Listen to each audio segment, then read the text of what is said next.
This is the Ultrarunning History Podcast. I'm your host, Davy Crockett.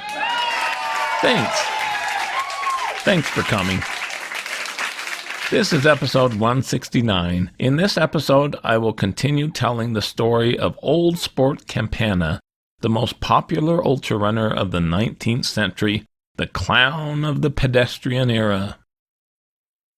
I recently released my new book on Amazon, The 6-Day Race Part 4, The Final Years of the Pedestrian 6-Day Race Era, 1888 through 1909. In it, I explain what happened to the 6-day race, why it stopped, and what happened to the fascinating ultrarunners of the 19th century. Get all 4 parts of this amazing history. Go to Amazon and search for 6-Day Race.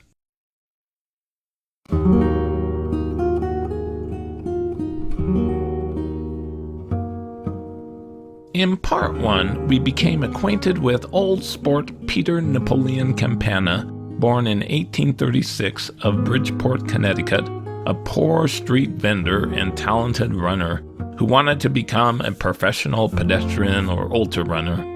At the age of 42, in 1879, he was viewed as very elderly, a strange anomaly on the track.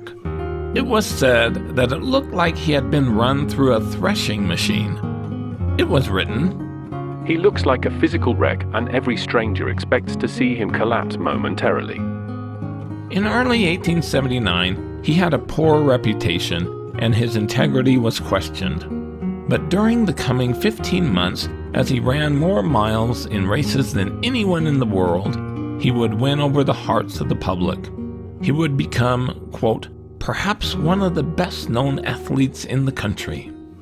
He became a crowd favorite to watch in 1879, when the 6-day race was the most popular spectator sporting event to watch in America.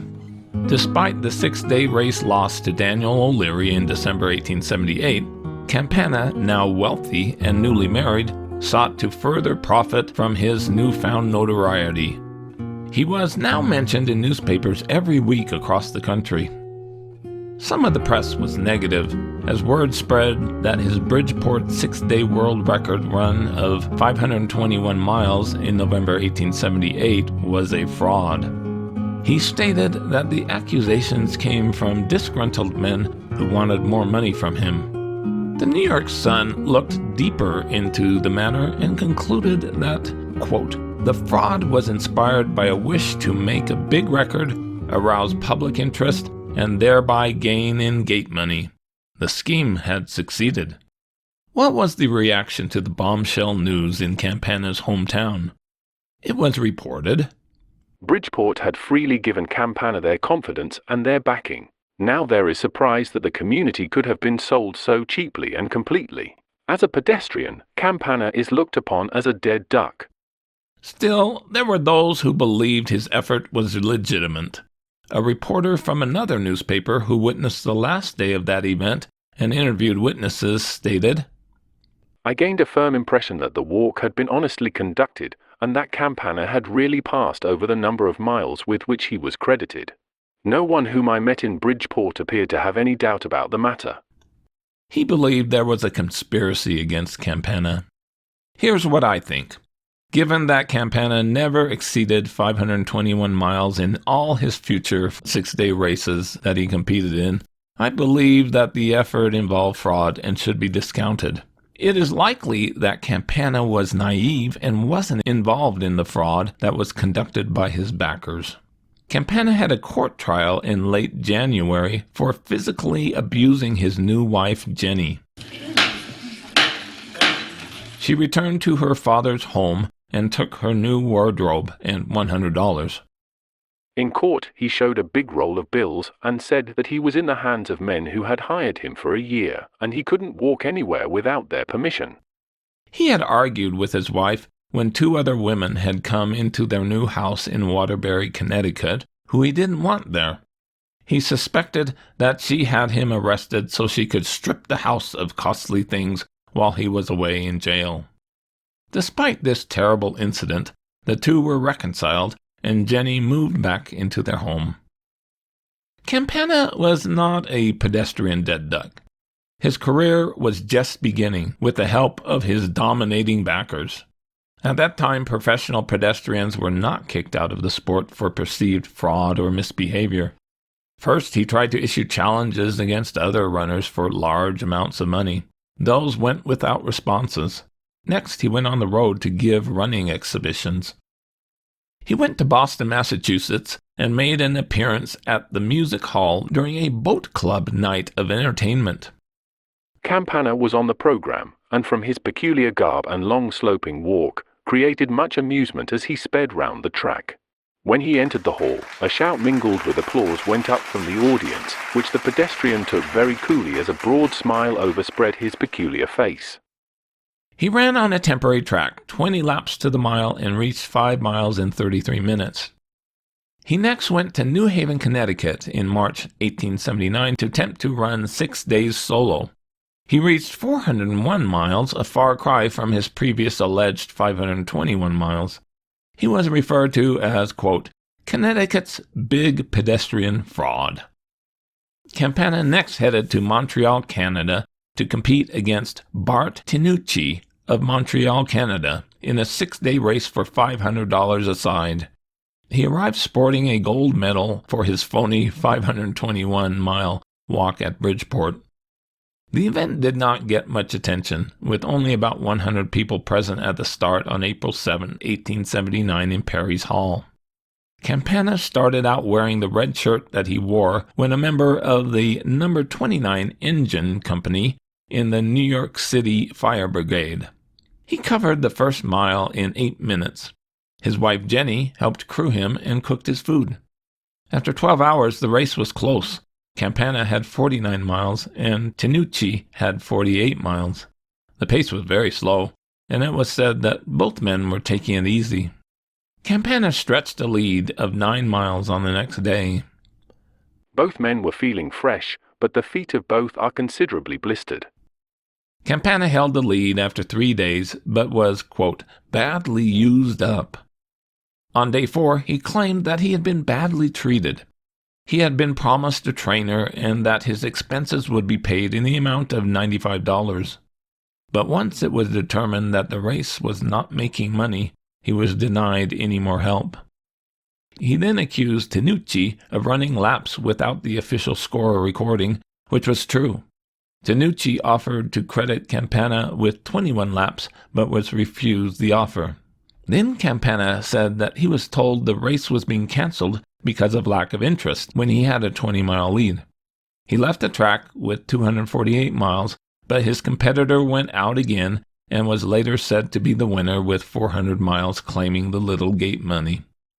The referee countered this story and said that Campana threatened to quit the race until he was paid.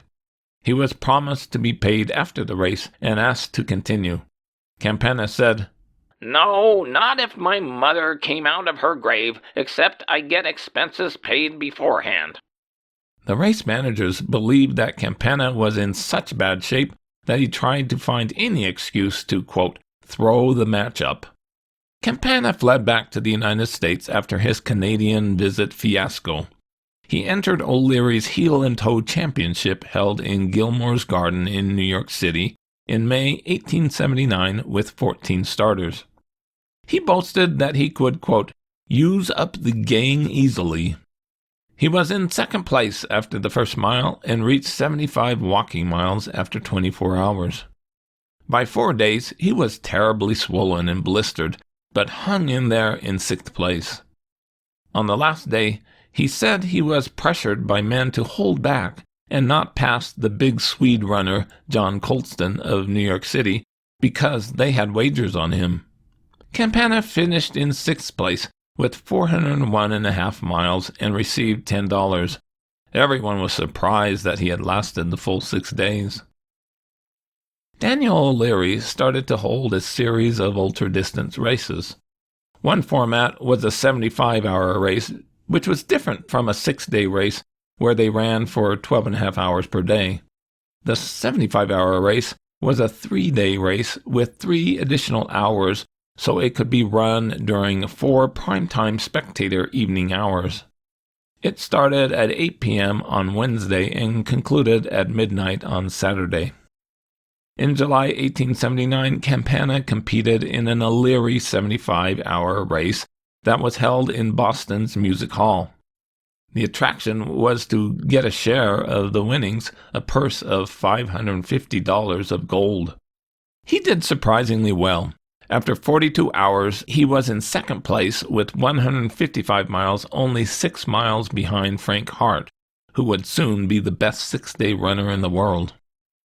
Old Sport carries himself along with the same rollicking gait, has a pleasant smile for all, and hardly a lap passes that he does not turn around and say a cheerful word to his followers.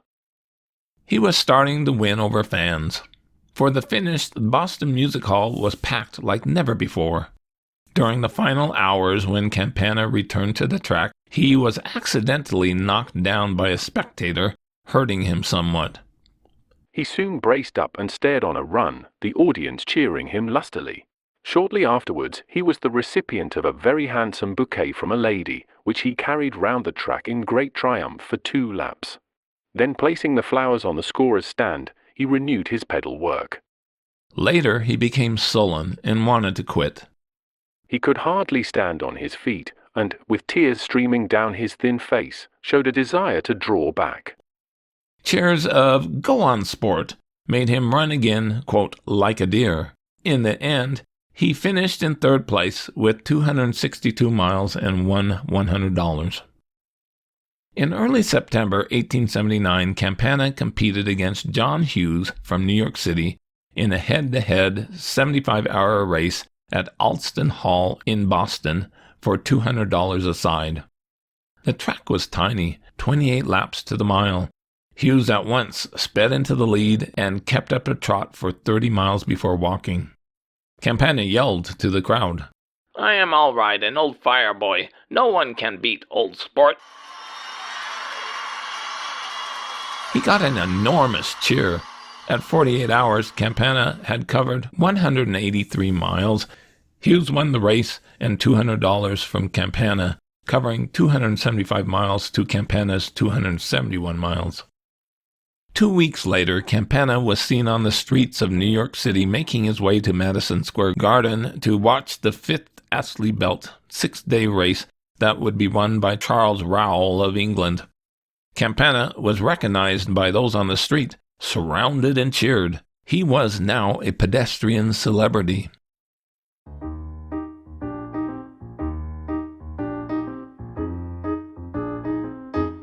Campana got his chance to compete again in Madison Square Garden in a 6-day, 14 hours per day race called the Great 84-Hour Tournament. He was selected out of more than 100 entries. 40 starters began on October 13, 1879, in front of less than 400 spectators. Betting odds against Campana to win were 8-1. Campana was his old self, only a little older and more lopsided than when he made his last appearance. After the first 14-hour day, Campana was in a respectable 7th place, with 71 miles, 10 miles behind the leader. On the second day, he moved up to 4th place with 133 miles. The New York Sun was not a fan. Campana's tights were looser and more dingy and had more and more outrageous smears on them than those of any man on the track, and in the point of general disreputability of appearance, he was without a competitor. On the 4th evening, there was a lack of excitement in the building because of all the empty seats. Campana was the only one of these who exhibited any exuberance. It was hard to see why he should feel the happiness that his face denoted. His left knee was done up in a handkerchief, and the varicose veins in his patriarchal ankles were swathed in bandages until his legs looked like piano legs done up to prevent scratching. His body bore every appearance of having been for several hours in a threshing machine, and yet his miraculous head rolled in a gleeful sort of way between his shoulder blades, which were elevated to make a socket for it, and the grinning ends of his crescent mouth touched his waving ears. Despite his unfair critics, he was in 2nd place among the 8 survivors with 259 miles. On the last evening, 3,000 spectators attended and Campana fell into 3rd place. He generally had a problem performing well on the last day of 6-day races. The gas lights began to glow on Campana's polished head. He evoked considerable admiration by sitting at the side of the track in a chair enveloped in a sheet and looked like an infirm and bald-headed Roman in a toga. He finished in third place with 363 miles, earning $400, valued at $13,000 today.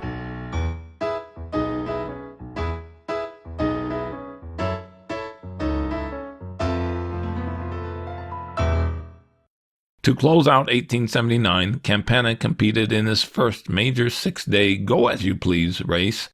He was given free entrance by the race management. It was the Rose Belt, held in Madison Square Garden with 65 starters. The race started on December 22, 1879, and continued through the Christmas season. On the first day, he occasionally broke into a, quote, old fireman's lope, and reached 100 miles in 13th place. The audience thought the 43-year-old Campana was very old. The boys cheered him heartily as he endeavored to get his stiff joints in working trim. The old man bobbed his head with a side jerk as he shambled away on his rounds. He jogged along with his head turned so far around that he could look down the back of his neck. His shriveled, shrunken, crooked figure is one of the marvels of pedestrianism.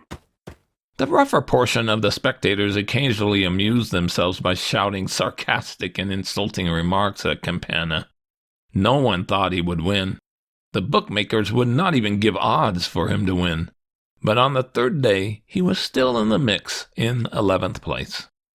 The old man was in fair trim, looking much brighter than on the previous day. As the race went on, Campana became the focus of the spectators. Old Sport, attired in scarlet, attempted a bush with the leper, John Hughes. The more Campana ran, the more he bent his head over his right shoulder. When about to pass Hughes, he began his wobbling motion from side to side in the middle of the track and plunged ahead at great speed. He caught up with Hughes once, but was unable to maintain the pace, and notwithstanding the cries of the spectators, he fell back again into his old limp. On the last day, Campana worked hard to try to reach 500 miles. On several occasions he endeavored to increase his speed. His elbows would move, and his legs would try to carry him faster than he was going, but the attempt would bring about no result. He finally settled into his easy jog. With 20 miles to go, he reached 500 miles and dropped into a chair at the judge's stand, thoroughly exhausted. The audience and the reporters gave the plucky old man a cheer, and with a gratified smile, he limped off to his tent. He finished in 8th place, 1 place out of the money. It was the only time during his career that he reached 500 miles in a 6-day race. The newspapers were finally positive about Campana and his impressive performance. Campana, who has been christened Clown of the Track, as usual created much merriment during the match by his peculiar antics. Considering his physical condition, his performance was considered a wonderful one. In Buffalo, New York, Old Sport was probably the worst used-up man of the lot. After making the greatest effort of his life, 500 miles, blistering his feet until they became perfectly raw, and otherwise badly injuring himself, his portion of the gate mounts to nothing. For 1879, in Campana's 11 ultra-distance races, he covered 3,527 miles.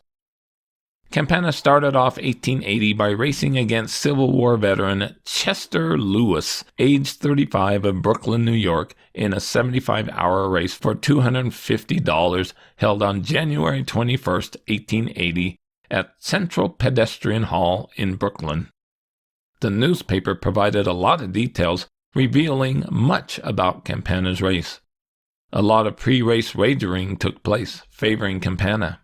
The hall was filled for the start. Many were there simply to see Campana. The track was 24 laps to the mile. Campana was in his usual walking rig, white shirt, blue cap with white stripes, black velvet trunks, red drawers, and blue homespun stockings. For the first few hours, he kept up a constant dog trot. To a stranger entering the hall, it would appear from his looks and manner of running that he was just about to break down, but men who have seen him before know better, and have confidence in his powers of endurance. He was perspiring and panting, and occasionally slapping his thighs to prevent cramps. He has a most awkward gait when running. His head is leaned over the right shoulder, and his arms from the shoulders down to the elbows are jerked in a convulsive sort of way with each step he takes. His wife, Jenny, stood at the door of his room and greeted him with smiles as he passed around the track, urging him to win. She is quite a young woman in comparison to her husband, and of a pleasant demeanor. Lewis reached 100 miles first in 25 hours, 20 minutes, with Campana 5 miles behind. To keep his lead, Lewis dogged Campana's steps for hours. Campana claimed that Lewis, who was nearly 6 feet tall, was crowding him and had stepped on his heels. He said, I know Lewis is a faster walker than I am, but I think I can outstay him. On the last evening, with 3 hours to go, Campana quit. He was convinced that he could not beat Lewis, who had a 6-mile lead. Lewis finished with 231 miles to Campana's 225 miles. Lewis proclaimed to the crowd, Campana is the best man of his age I have ever walked with, and I don't think that when I get to be as old as he, that I will be as good a man as he is now. During the first half of 1880, Campana competed in about every race he could find, traveling to them with his wife Jenny. In March and April, he reached 300 miles in Boston, 90 miles in Bangor, Maine, 350 miles in Brockton, Massachusetts, and 265 miles in Amsterdam, New York. He also competed in an O'Leary 6-day, 12 hours per day race in Buffalo, New York, in the Pearl Street Rink. Buffalo treated him well. Napoleon Campana, better known as the Sport, is perhaps one of the best-known athletes in the country. Although well advanced in years, he appears to be possessed of tireless energy. He looks like a physical wreck, and every stranger expects to see him collapse momentarily. He doesn't drop but grinds off mile after mile. He goes shambling along in stocking feet with no more style than a bag of bones, his arms working feebly, head on one side and tongue out. Suddenly, like some inspired fossilized trotter, he shakes himself and spurts away at a gait that even the most fleet-footed cannot maintain, and this peculiar ped has lived more than a half-century. During the race, it was observed, he might truthfully be termed the lone fisherman of the party, as he seems to shake off all companionship with competitors, and his gait is such that no one could dog him. He is tenderly cared for by his wife, who is an exemplification of womanly devotion. When he was in a good mood, when his competitors passed him, he would say, "Go it, my boy." When he wasn't feeling good, he was inclined to growl. An admirer presented Campana with a handsome pair of moccasins. He was said to be happy as a schoolboy. He also received a bouquet made from cabbages and radishes, which he ate. On the final day, he was presented a loaf of French twist bread and ran around the track triumphantly as he began to chew on the bread. Near the end of the race, O'Leary carried the medal for the winner around the track. Once when it was very temptingly displayed before Campana, the old fellow snatched it and dashed through crowd for the door. However, he soon returned, and amidst deafening applause, he ran down the track, side by side with O'Leary. He finished in 5th place, with 340 miles, winning $50, along with a generous sum from O'Leary. He said, Buffalo has used me well, and I'll never forget it.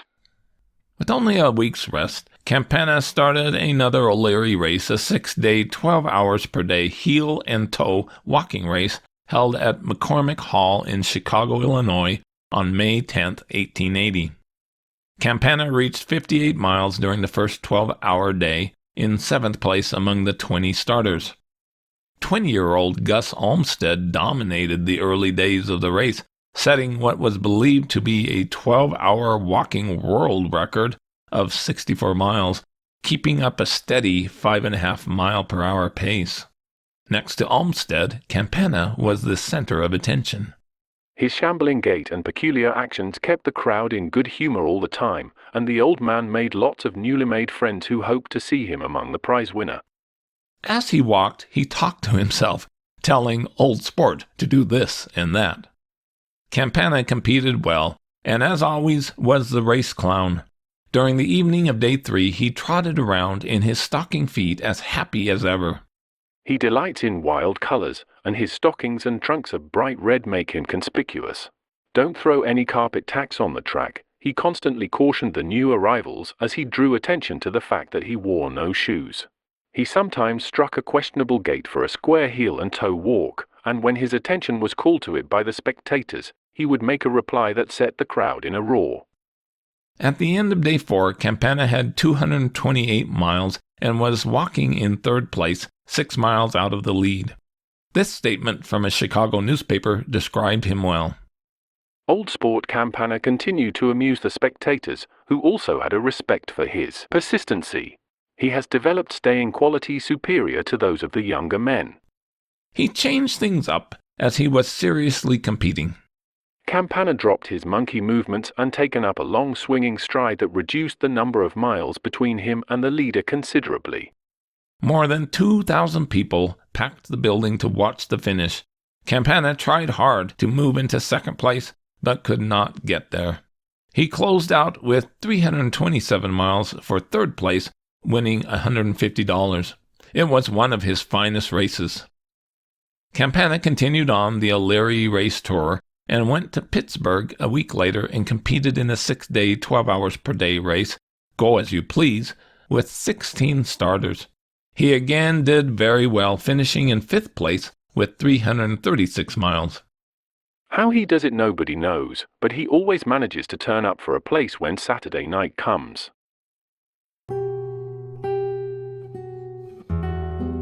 After 17 months of racing every month, once or twice, for a total of 21 races and 6,523 miles, Campana finally took a break and returned to Connecticut. During that 17-month period, in 1879 and 1880, he was the most prolific ultrarunner in the world. In August 1880, he was seen back on the streets of Bridgeport, Connecticut, selling pencils. For the rest of 1880, he did not run in any races. Everyone wondered if he had retired from the sport. Stay tuned for more about Old Sport Campana.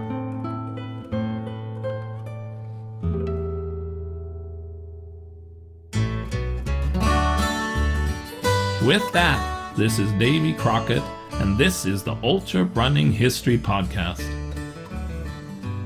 I hope you run fast and far, enjoy life, get outdoors, and most of all, stay safe and don't take unnecessary chances.